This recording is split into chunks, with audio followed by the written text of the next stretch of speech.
Hey everybody, welcome to the Gig Money Podcast. We talk with musicians about the side hustles that they use to fund their musical ambitions. I am Cody.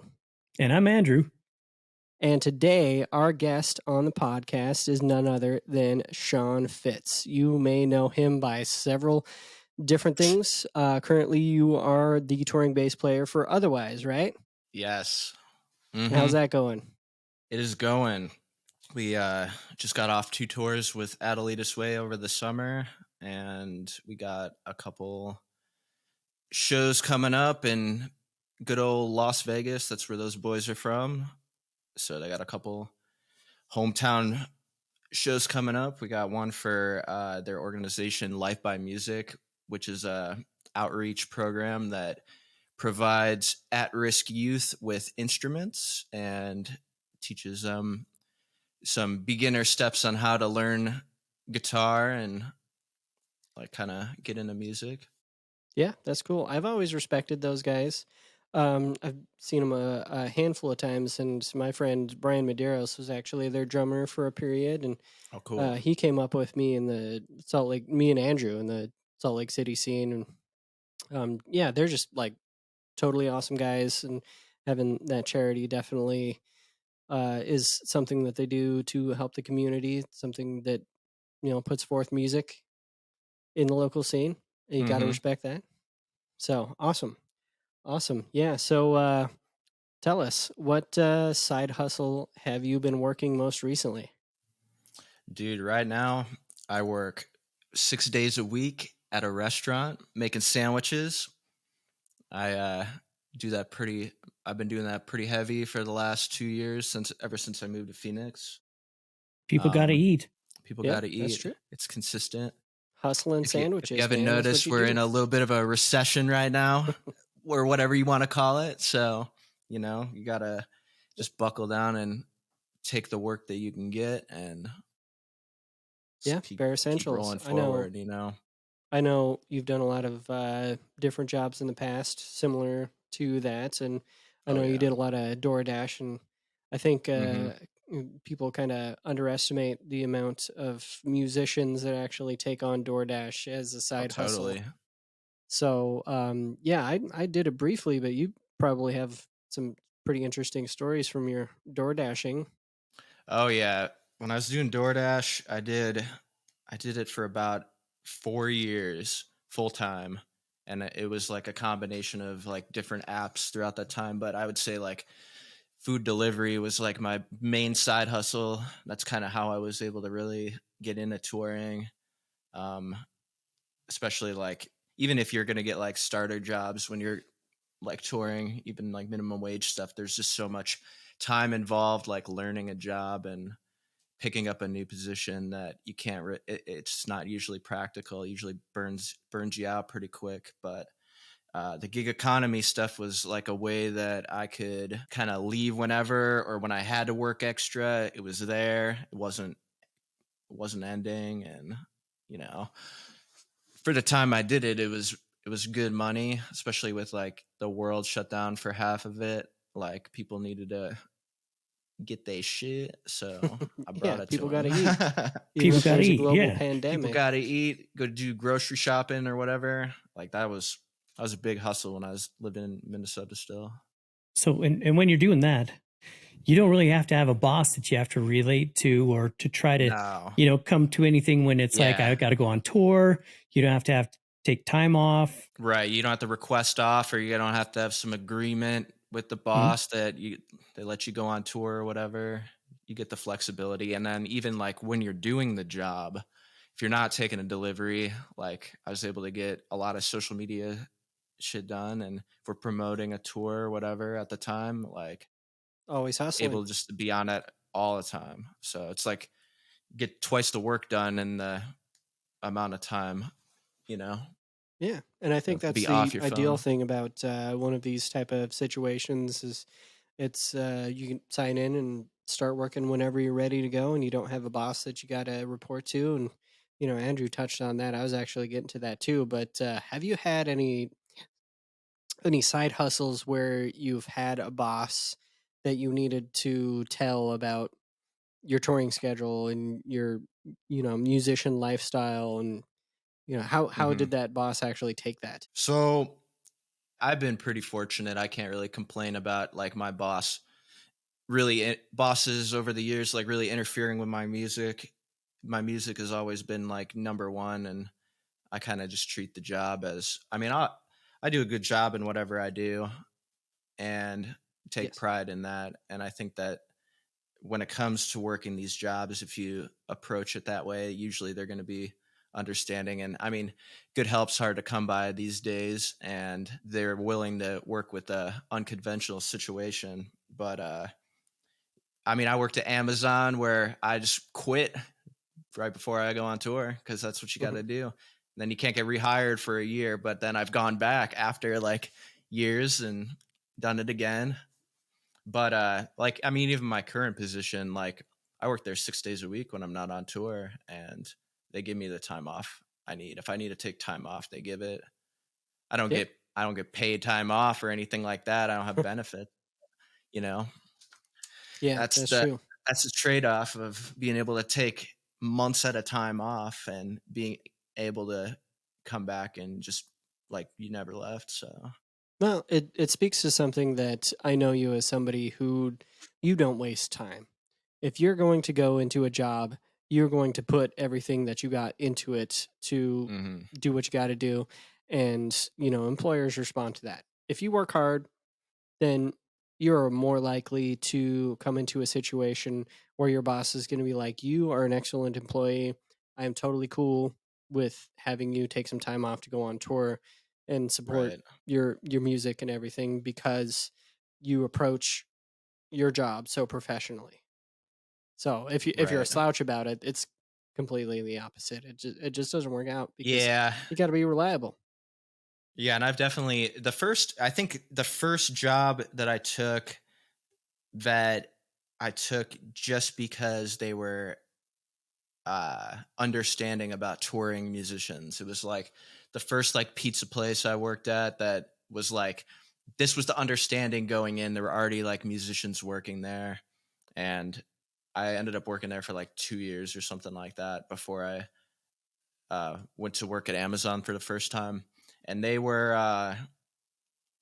pretty understanding for me. Like I never had any trouble, but definitely if you're going into it with a shitty attitude or you're gonna act like a fucking rock star when you're not on stage, then you're pretty much wasting your time because they're gonna fire you when you come back. You're not gonna get, or you're just gonna get shafted out of your job. I've seen that happen too, where an artist will come back to work and they are just, I don't know, like the boss doesn't respond to that. You know, Yeah, you they're gotta just play the they're just work pushed game if you're aside. gonna work there. Yeah. Yeah.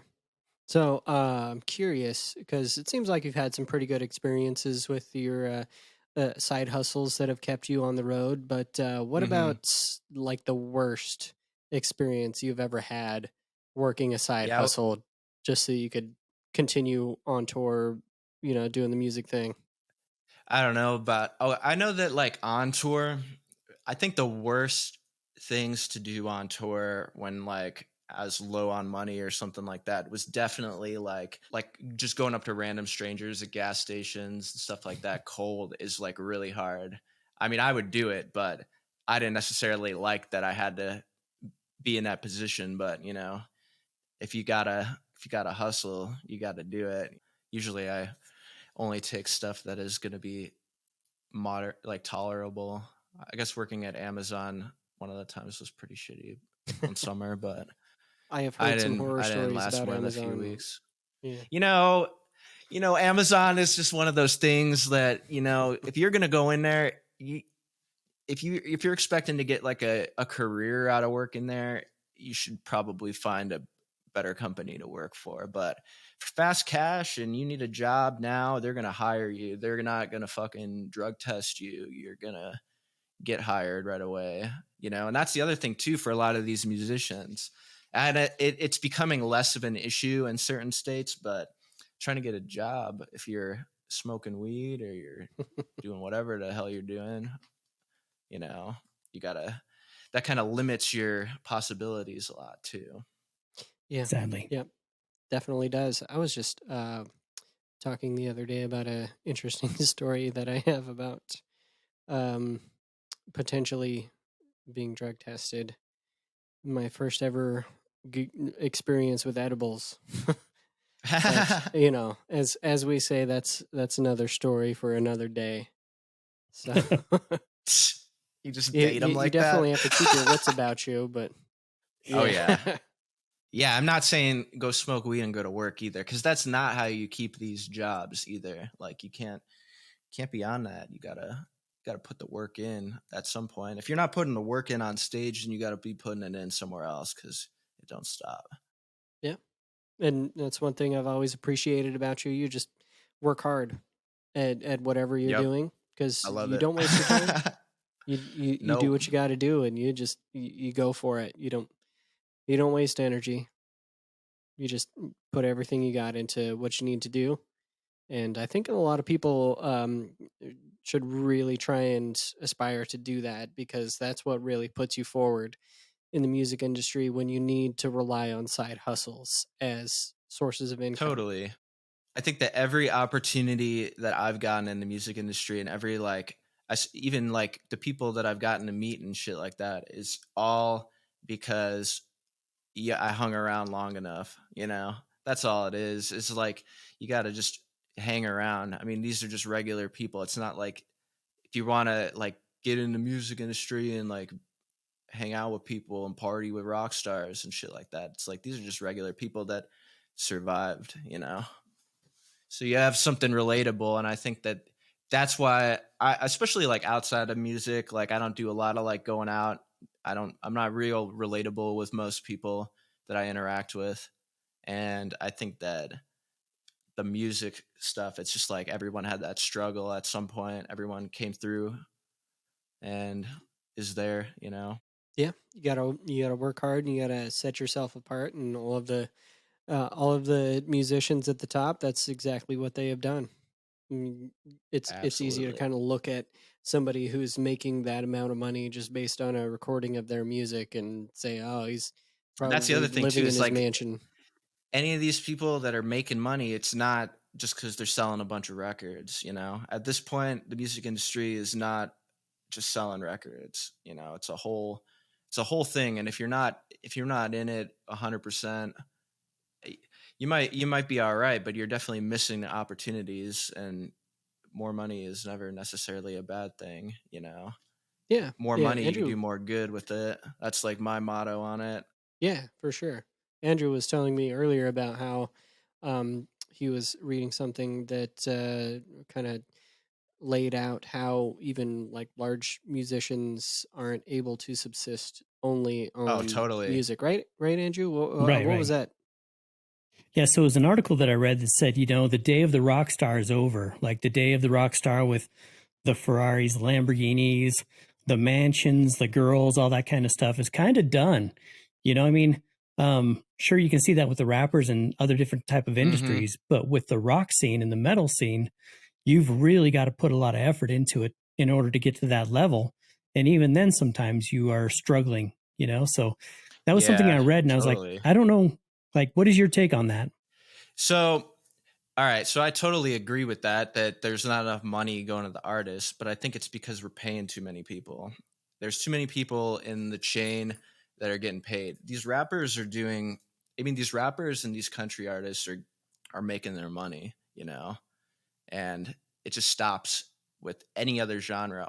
It's like people are just paying all these people to do nothing, basically, you know. Mm-hmm. I mean, here's like an example.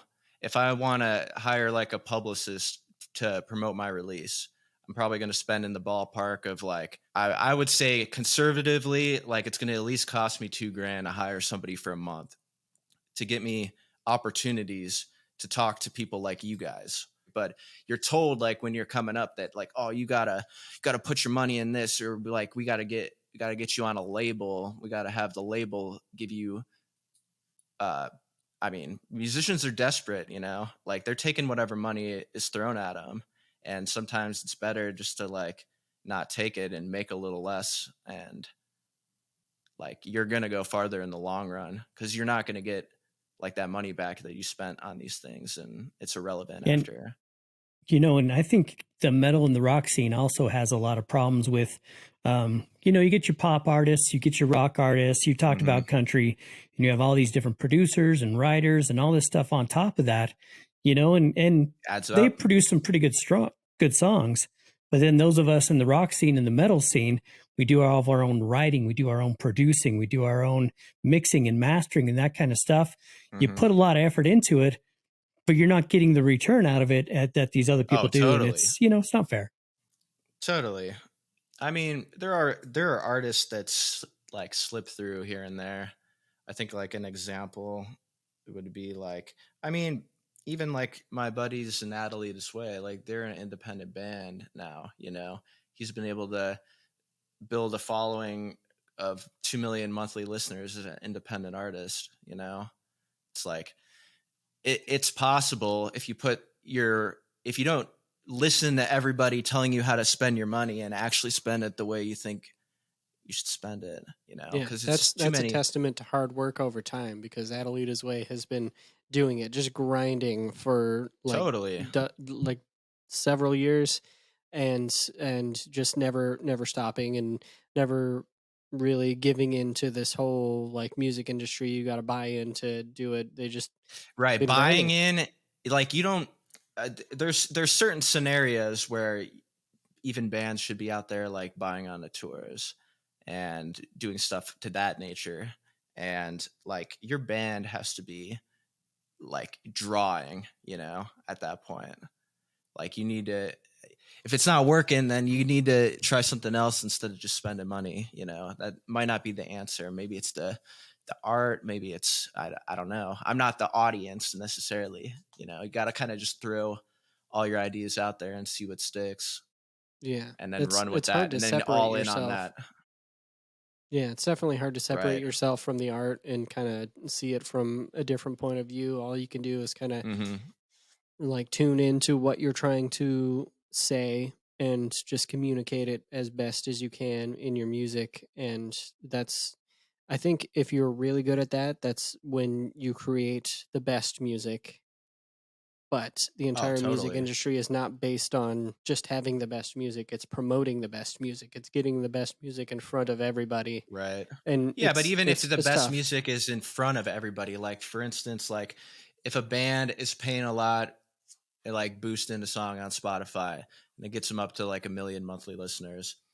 I mean, this has happened like time and time again where these just they get on the playlist or whatever they gotta do, and then they get out on the road and like nobody's there. It's like it doesn't translate. Like I think the music industry right now is prioritizing streams and numbers over like a band's actual like. I mean, the band is worth a lot less on paper than their streams lead on, but you need to have like all these numbers for the label to even like talk to you. you know Yeah, I'll get that's myself true. blacklisted here. Well, it's just a testament to the bands that actually move forward in the industry are the ones who are able to do that and get those big numbers on paper Right. themselves without outside help. Put in the time and effort and work into promoting themselves because they believe so much in their music at the point where the record labels are coming in when the bands have already done all of the hard work. And it's just, okay, we're going to help lift you up a little bit and get in front of other people you might not have without our help. And that's Right. just, it seems to be the way the industry works these days. And it's definitely changed a whole lot from And previous days. oh, totally. I mean, previous day, like the label has so much power over you that they can just turn you off whenever. I mean, people put so much trust in their social media accounts. Even like these are multi-billion-dollar platforms like Facebook and TikTok, and they can turn your whole business off immediately if you're in one category. So if you're going to invest your whole budget, I'm not saying that it's bad to invest, like promote your music. Like, you can promote your music, but like do it in a way that's gonna retain viewers. Like, the people will be able to find you again, you know. Like, if they turn you off one day, you are still all right, because like they'll find you eventually, because you made a real connection with somebody, Yeah. you So know. you gotta promote wisely and genuinely. You got to put yourself out there Yeah. and don't Oh try yeah. to ride on some stupid trend or whatever bullshit. You have to be your genuine self that you're trying to portray in your music, and that's what people really pick up on, and that's where the longevity comes into play. Totally. So, yeah, and I was you were talking about how the industry is not really set up for some of the smaller bands and everything, and that comes into play a lot when it comes to the discussion that everybody's having now about merch cuts. I know Live Mm-hmm. Nation just announced that they are ending merch cuts in their venues. For everybody that's not aware, these venues, a band will come in and expect to play a show, and they will say, "We need to take a percentage of your merch sales for the night, and otherwise you're not going to play the show. Like, we're just going to kick you off because we're offering you the venue to play. So 15, 20, 25, 30% of your merch sales for the night goes to the Mm-hmm. venue." It doesn't go to the venue, it goes to the multi-trillion-dollar organization, Live Nation, that Yeah. holds 80% of all venues in the United States. Yeah. So it was definitely kind of surprising to me to see that they worked on a program where they stop taking those merch cuts from artists and actually offering the artists a stipend for playing at their venue that covers gas and food and whatever the crew might need, et cetera, et cetera. But yeah, I know you and I have had some experiences with merch cuts in the past that Totally. have just left a really bad taste in our mouth. And that's been a conversation for a while now. And I Oh think it yeah. continues to need to be spoken about so that it's fair and equitable for the bands and the venues. So what I want to know is, who thought it was a good idea working at a venue, like, we should take a cut of this merch? When did that start? Has that always been a thing? That's a good question. Were they And I taking a think it cut of comes Van down to Halen's merch? they probably were, but Van Halen was making enough money that they didn't have to worry about it. 30% of whatever Right. Van Halen was making off of merch sales at their shows versus record sales that aren't really applicable in this day and age.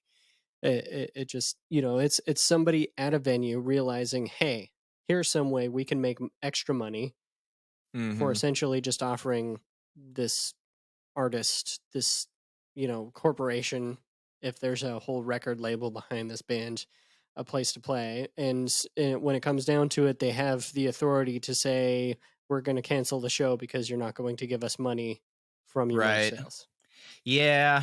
You know, I think it's really fucked up that multi-billion-dollar organization has somebody on payroll with full benefits, and that's their whole job, is just to take money out of a small band that doesn't have any money and no benefits, no health care.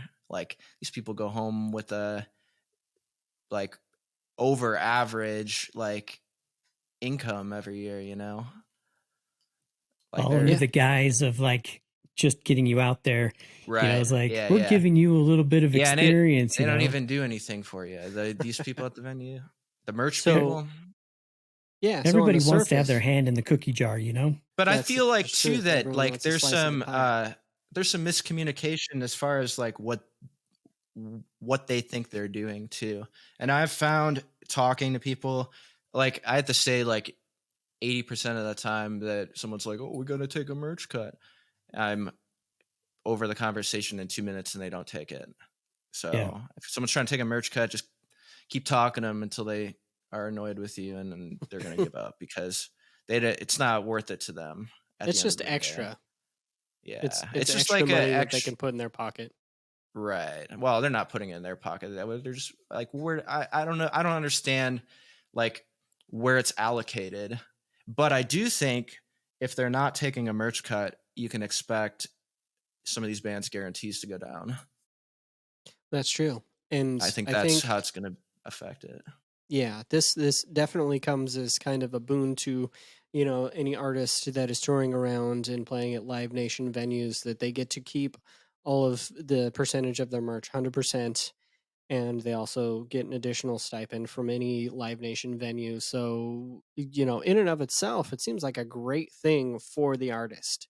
And that's what Live Nation is saying is, it's to promote the artist, to help the artist continue touring.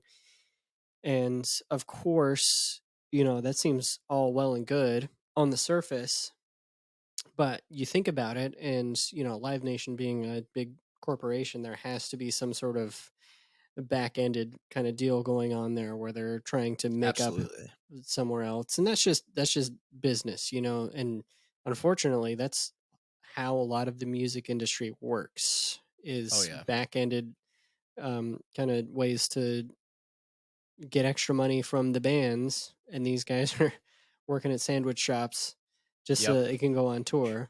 So Yeah, I it's had it's somebody at the last show I played. They were like, I was telling them that I was going to be moving this month to like a new spot. I live like in decent area and stuff like that. And he's like, he was making some comment about like how it must be nice to be able to like live in a nice spot and like do this. And I'm like, bro, I might have just like rocked this fucking show, but I'm gonna go home and I'm gonna work 6 days this week. You know, it's like the reality of it. even It's when like you're on tour, I hate you're the living on a assumption. bus. Yeah. Yeah, I'm You're living at the sleeping in a fucking stinky, Walmart sweaty that bunk. doesn't stay open 24 hours anymore, bro. Oh, And everything is like twice the price they used to be. For real. inflation. Like it's Yep. expensive. Just burning money.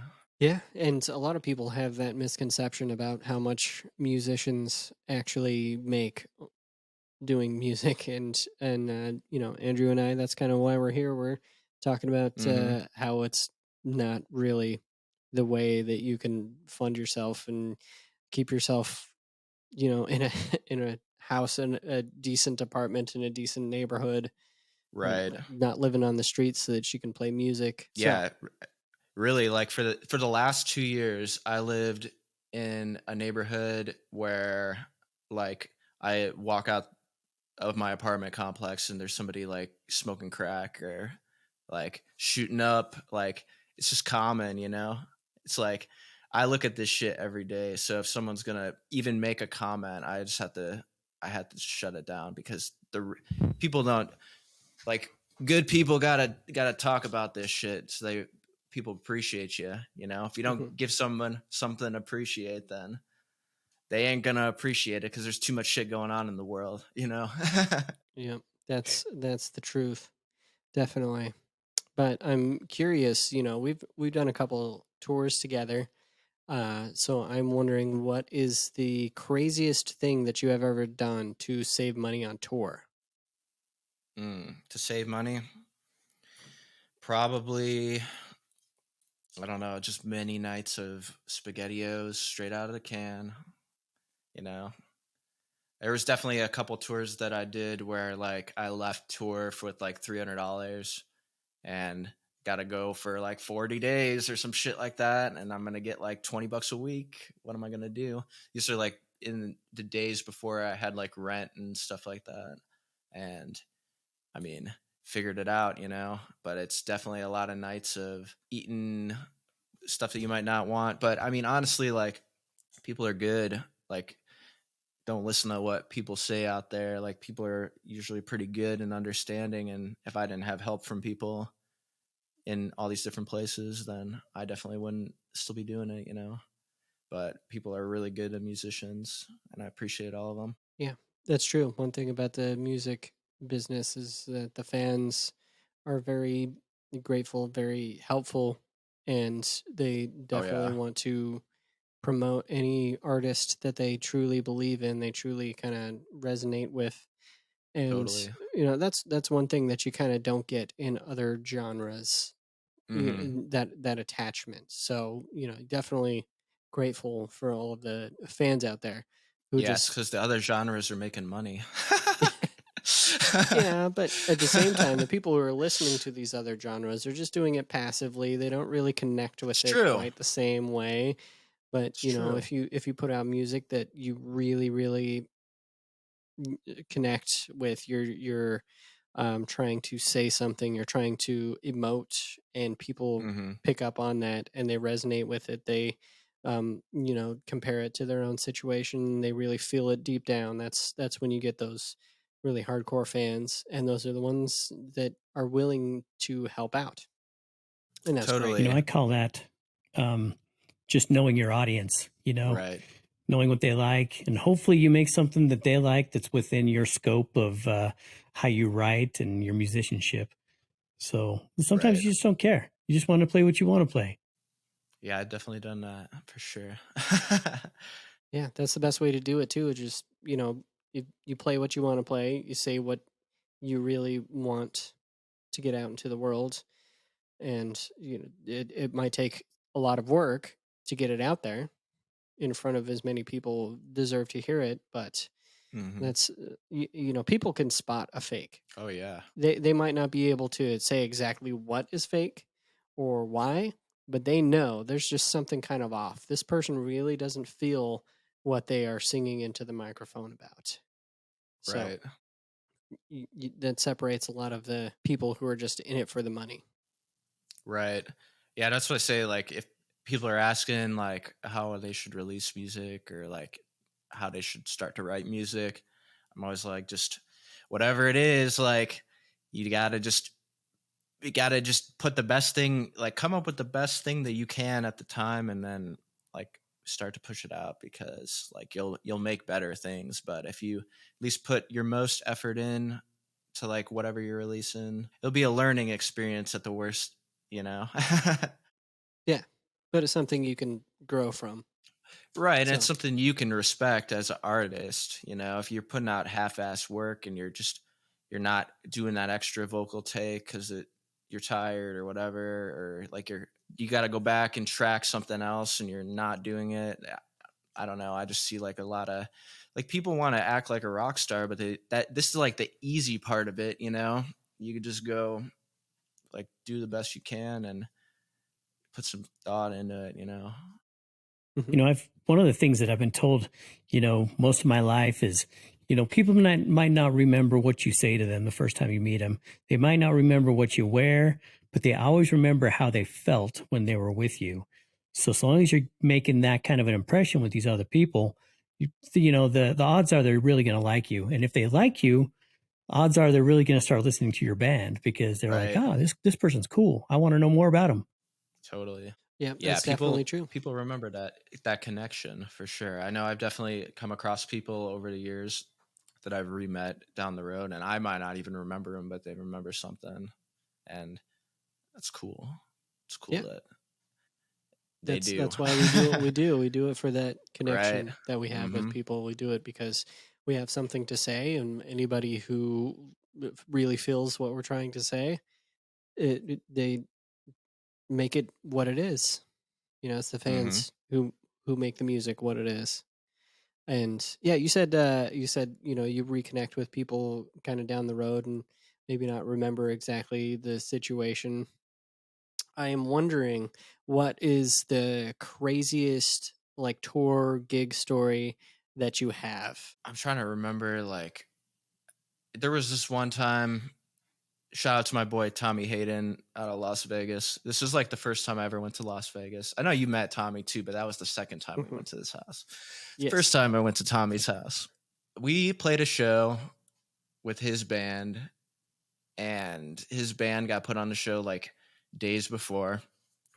But there was like 80 people at the show to see this band, and he's just like, I didn't know like they had done like some Warp Tour and stuff like that, but I just was like, there's a band opening for us that brought 80 people to the show. Yeah. So The we shallow like me boys, huh? yeah, yep. Those guys know how to party. Oh yeah. Oh yeah.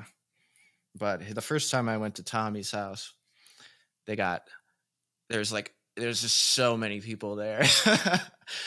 And we're just like drinking like this vodka out of a plastic bottle, and just like there's like fireworks getting shot off in the house. Like it was a nuts night. And I remember while we were in Vegas, we were going to go to the Flamingo buffet for breakfast. And we had been talking about it like all week. And I don't remember if I passed out like in front of the van outside. I know that I had tried to like climb into it, and the guys told me like I was just fucking wasted. So I remember waking up sometime the next day in between the bench seats of a 15 passenger van, like all sorts of sore. And then I was like, are we going to this buffet or what? And they had went to the buffet like 4 hours earlier. That was probably like the craziest like tour party story thing. I don't know. I didn't even know you could eat flamingos. The flamingo one time I had a friend who was like, man, you have got to stop imitating a flamingo. And that's when I had to put my foot down. Nice. Solid one. Andrew's dad joke of Got the him. day. Flamingos. What does flamingo taste like, actually, though? Sean doesn't know because he missed the buffet, but what does flamingo taste like? Probably like chicken. Probably really tall chicken. Turkey. Right. Yeah, maybe chicken. Yes. We're having flamingo for Thanksgiving this year. See, yeah. I am lucky enough that I get to celebrate Thanksgiving twice a year because my wife is from Canada and they have a separate Thanksgiving tradition. And we always celebrate that as traditionally as we can. Is it on a different day? It is. Yeah, it's coming up pretty soon. The second Monday in October. So that's when Canada celebrates Thanksgiving. So maybe I can talk her into a nice roasted flamingo. How do you even buy a flamingo? Like, I've never seen one in like the frozen, produce section or anything. It's like, you got to go to Whole Foods, man. You got to go to the special. You get the whole flamingo. You guys do know though that it's not actually flamingo, right? At the buffet? Yeah. I missed it that day too. So, yeah. You were there at that day? Yes, I remember. You missed the flamingo buffet. That was the second time through. Was it?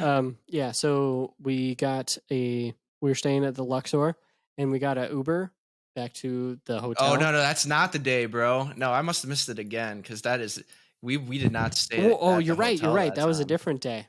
But it was still a good story.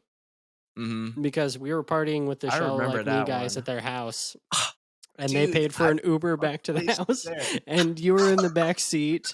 And I had no idea until we were back in our hotel room. But you said that I vomited in the back of the Uber. And I just covered it up with I lifted up Homeboy's mat in the back of his car. Yeah, the floor mat. Threw up under the floor mat and thought nobody's going to know. And the guy driving didn't even know. Nobody knew in the car. I was in the front seat. I had no idea, but he found out pretty fucking quick because he charged him.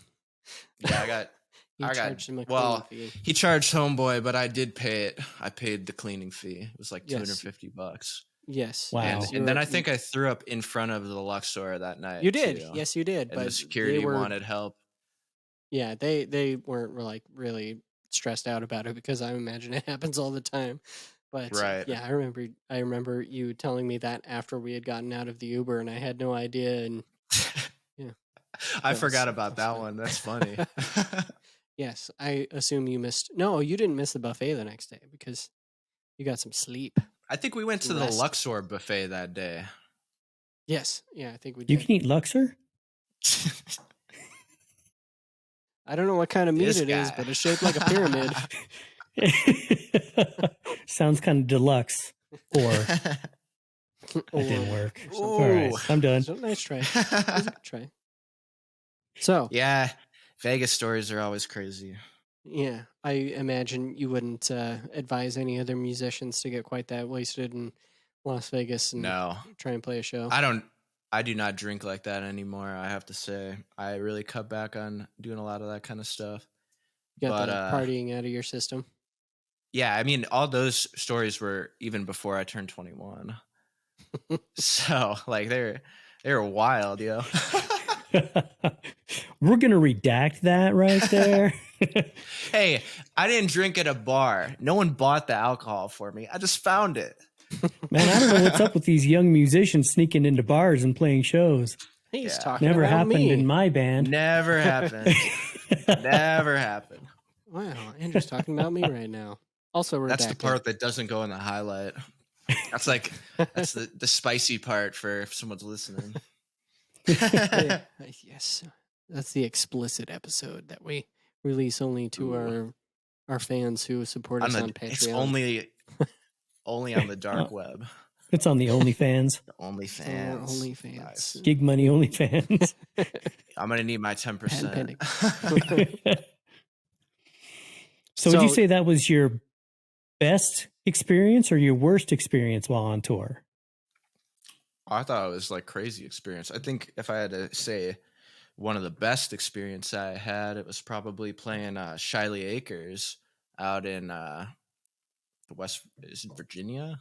Yep, West Virginia. Those West Virginia, close to 5,000 people in that crowd. Oh wow! Yeah, it was a big crowd out in the middle of nowhere. There was this guy named Greg Shiley that used to run it, and he would throw shows there a couple times a summer every year, and they were always massive.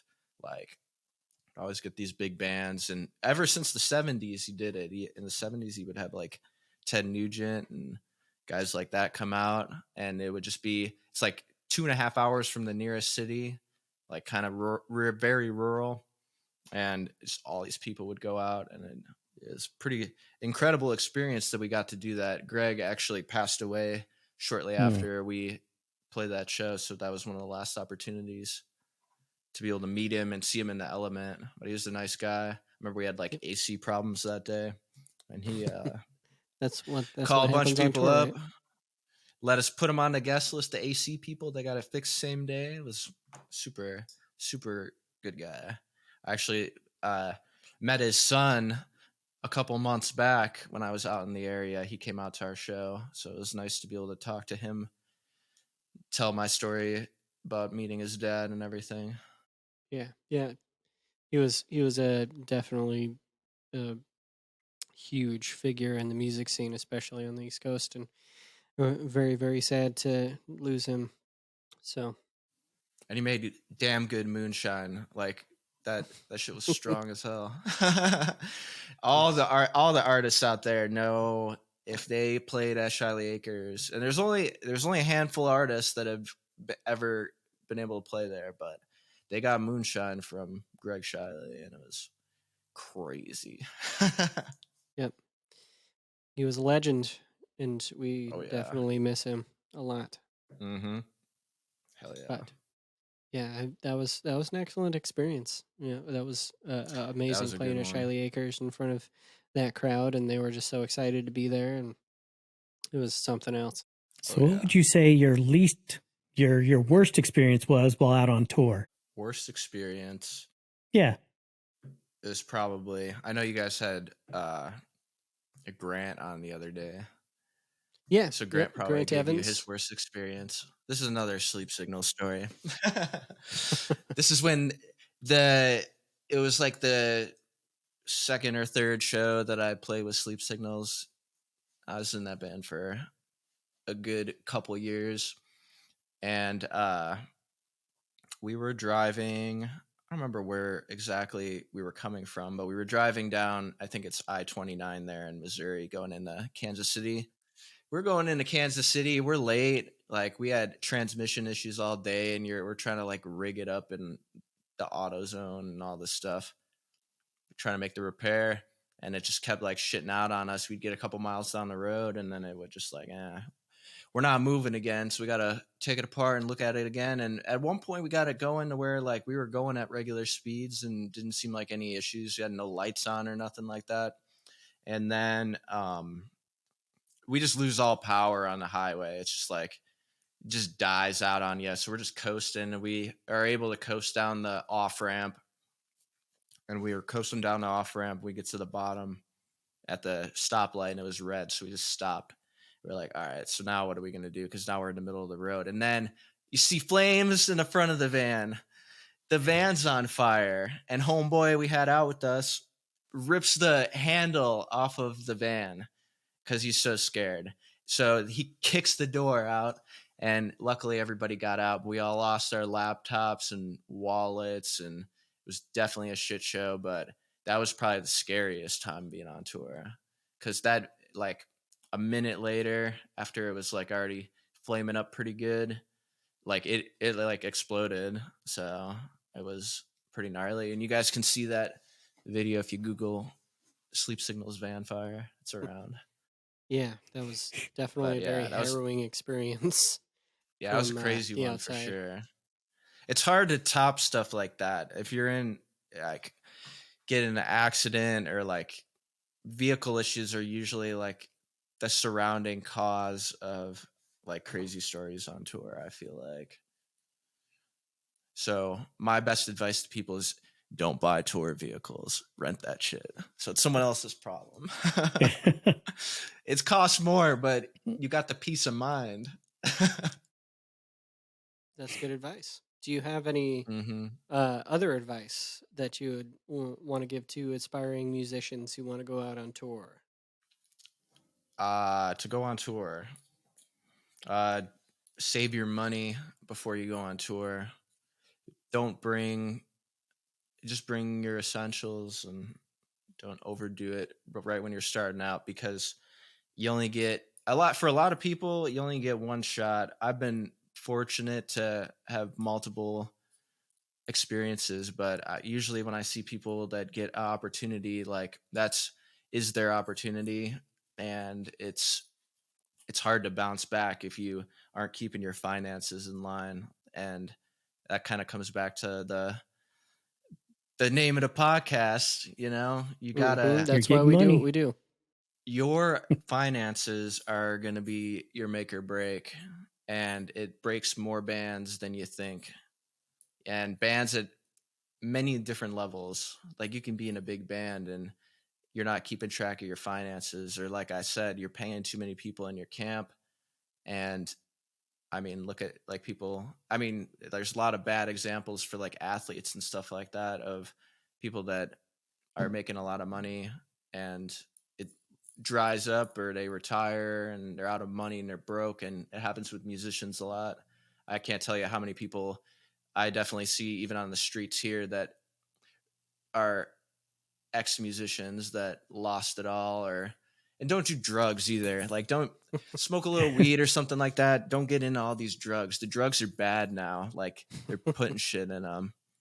Like, Yeah, it's it's not true. like it used to be. You can't party and do coke all the time and all that kind of stuff. Like, Yeah, you got to stay it's focused. you got to stay focused. And I've just known too many of my friends that have died from that shit, and, like, it's not worth it. And if Yeah, you're struggling, that's the thing too, is, like, musicians usually struggle with a lot of, like, depression and stuff. And if you're struggling, you gotta kind of take a step back and reassess everything, and know that it's not going to be that bad forever.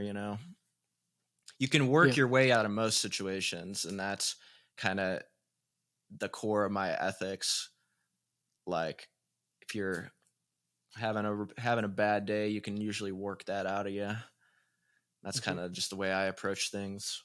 yeah. And beyond that, there's lots of resources that you can find Mm-hmm. that will Absolutely. help you through a tough situation. And we definitely encourage everybody to do that. If you're having those thoughts, if you're having those feelings, then, seek out help. If it's something that you don't feel like you can tackle on your own, even your fellow Mm-hmm. bandmates, if you're not comfortable talking with them, that's okay. And sometimes you need somebody outside. And I know Right. there's a lot of different platforms that will help people in those situations. So if you're feeling the same way, definitely reach out. Definitely do what you got to do, and and express yourself in a way that you can move forward in a meaningful way. Yeah, and I think too that, as far as, like, releasing music, and uh I've definitely been a target of criticism. I'm a small guy, small skinny guy that plays in, like, mostly like burly hard rock bands and shit like that, and the audience crossover isn't necessarily there. But I think that if you just treat it as like you don't give a fuck about criticism, like you're doing it, like you can't really care about what other people think is when it comes to your art. Like being an artist, you're gonna get criticism, and you are probably doing something towards the right direction if you are getting criticism, because like it means that people are actually watching your shit. So you gotta kind of remember that I'm not doing this to impress somebody else, you know. Yeah, Like you're doing it because so that's you don't what like you it, feel like you want to do. right? So if somebody doesn't like it, like I don't really give a fuck. And that's kind of the approach you got to take with it. Because if you're not like, if you don't, it's kind of like asking the question like who you are. Somebody asked me that a couple of years ago, and it's like you have to be going into this business knowing exactly who you are, and you can't kind of stray away from that too much. Like you can evolve as a person, but like your core ethics need to be like in check when you're getting into it, and it'll make things a lot easier for you. And you'll kind of be able to put barriers up around the noise that's going on and all these people trying to get a piece of you and criticism. Because usually for every one person criticizing, there's 10 people that are vibing with it, and you only hear the one person. So you need to just treat it as that's the numbers, you know. Yeah, that's definitely good advice. 90% is pretty damn good. Yeah, yeah. Know who you are, know what you stand for, and understand that if you are having a problem, that there are resources that you can reach out to Totally. and overcome anything. And Mm-hmm. the You know, people who make it in the music industry are the ones who overcome everything. it's like reviews, you know. You go out and you research reviews if you're going to go out and get a product of some sort, and you read all the reviews, and you've got like better than 80% of them are somewhat negative, right? Because it's only the negative ones who have the loudest voices. You know, if you Yeah, have a really totally. good experience, you're not going to go out there and say, hey, I had a really good experience with this, unless you're like really compelled to do so. Right. But majority of the time, you're just going to hear those ones that are out there just to bitch about things, you know? So it's Oh, like, totally. you can't make that person happy anyway. Right. Yeah, you're doing things to, I mean, you see it a lot of times just with like people in general. People do a lot of things to impress people that aren't going to be in your life very long, or people that are don't care anyway. Like you don't really have to impress other people. Like it's just a toxic way of thinking. And I think as a society, you are always keeping up with the Joneses. You're always, I don't know. I know I've lived broke so long that it's like if I like gave into that, I'd have nothing going for me, you know. You know what a crazy thing I did? When I moved here, I sold my car. I drive a scooter around everywhere. And you know, I was kind of worried about like being a man in their 20s, like not even owning a car and stuff like that. And it's like no one cares, you know. Like if you got to do crazy shit to accomplish your goals, then you just have to do it. That's a good way to save money too for anybody that tours. Don't own vehicles and work within your neighborhood if you have to work remote. Yeah, absolutely.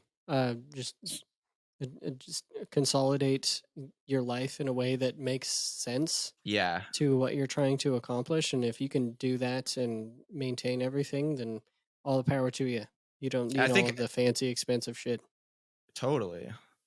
I think like life consolidation, if you're thinking about, if you're especially like in your like early 20s or like late teens and you're thinking like, man, I should just give this music shit a shot. You really got to spend the time up front consolidating your life. Like you're not going to be going out to dinners with your friends all the time and shit like that. Like, I mean, I go out like once or twice a month, if that, you know, like you just can't do the same things that other people do.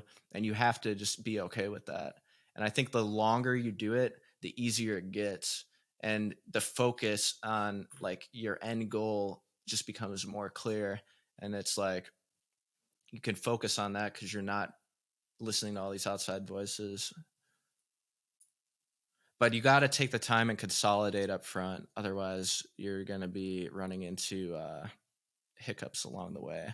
And if you take too many hiccups, like you run out of cash and you're down bad, you got to take a couple years off, like you might not, that might be it, you know? So you always got to be hitting it. Yeah, it's hard to rebound from something like that, and that's why the Definitely. most intelligent thing to do is to set yourself up for success before you even Right. start. And yeah, definitely getting some side hustles going, understanding that you're just trying to fund your music career is definitely a good way to go. So that's why we're here, trying to Mm-hmm. mm, shed some light on those different things that, successful musicians do to Right. propagate themselves and make sure that they can do what they got to do in order to play the next gig and hit the road. So, I know that you have a song coming out on October 6th, right? Tell us a little bit Yes. about that. I have a new track coming out October 6th. I wrote the song with Ricky Armelino from the band Ice Nine Kills. We worked on this song during COVID. I worked on a handful of tracks with Ricky, and honestly, it just takes that long to like get a product to where like I would be okay putting it out. And I'm super stoked on the song. It's coming out my birthday, so that'll be fun. Gotta gotta maximize on the Yeah. independentness. It's gonna be showing everybody that it's my birthday, and I also have a new song. So I gotta take You're finally take turning that. 21. Yes, Congratulations. sir. Yes, sir. Hell yeah. All But right. So, yeah. yeah, that's dropping. I got a new video for it too. That's dropping the same day. I shot with my buddy Cody Hoffman of C7 Media out here in Phoenix. So what's the name? How do we find it? You can look up Sean Fitz. That's my name for everything.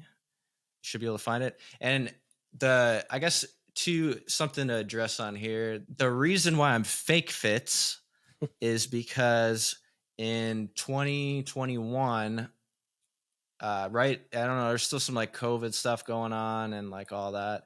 So I was just driving one day and my accounts, I just got all these emails that my accounts were all suspended. So I lost all my old social media and I never got a reason why.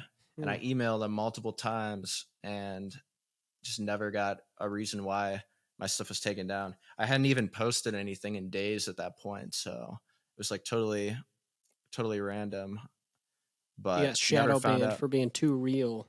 I can't even log in them. I lost all my messages with everybody. Like I didn't even use social media in any way that would be like controversial to the point that they would like shut you off. But I mean, that's kind of like the danger of that kind of stuff is like they can like shut off your whole thing one day and you just have to come back. And I think I'm starting to see it now, like where people are like finding my stuff again. And it's cool that we're able to make a full circle because it took like over 2 years at this point just to get back to where like I can release music and have like a decent release, you know?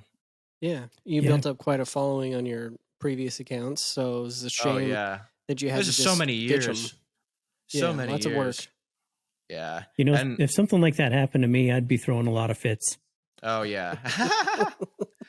Dude, I was down bad like when that shit happened, I have to say. Like Yeah. I didn't like just make a new account and get right back into it. I took some time off and evaluated what I wanted to do going forward and like I don't know. I think that's why you can't like just dump a bunch of money into Instagram ads and expect your band to be the next like hot band, you know? Yeah. The problem with that is it's just building up your brand on a To impress people house of that don't even cards. care. And, it's so easy to like topple that and and all of a sudden it's gone, and it's based all on a platform that you were using pretty heavily to promote yourself, and it's very, very unfortunate that that's kind of the state of things these days. But you have to pull up your bootstraps and continue on and try again, and that's definitely what you've done. So yeah, you got a song coming out on October 6th, which is as of recording time next week, and we will put links to that in the show description. When does this come out?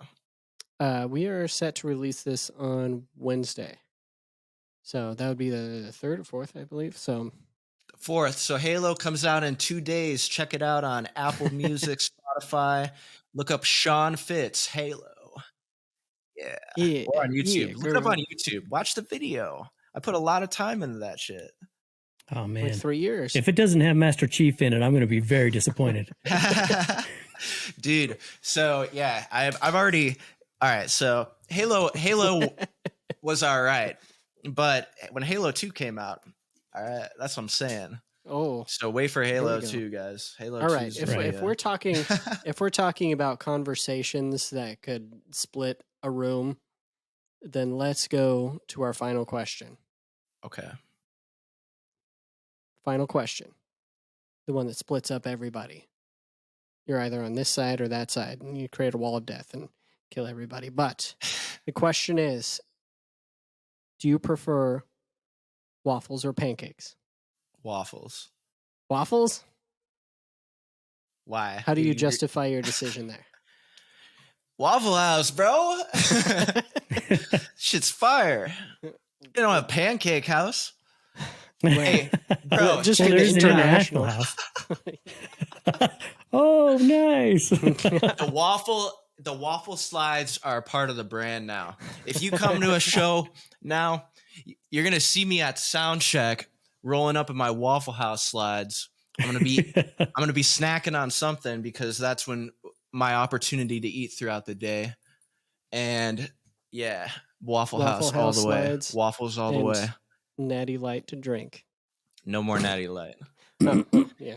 They stopped sending me stuff. Go drink a High Noon. High Noon, hit me up. Yeah, I think it's about time that we wrap it up. Sean, thanks for being a guest on the podcast. We really appreciate you sharing your experience with everybody. And yeah, definitely check out Sean's new single that's coming out on the 6th. We'll post it in the show details. Cool. So, until next time, I'm Cody. And I'm Andrew. Thanks, guys.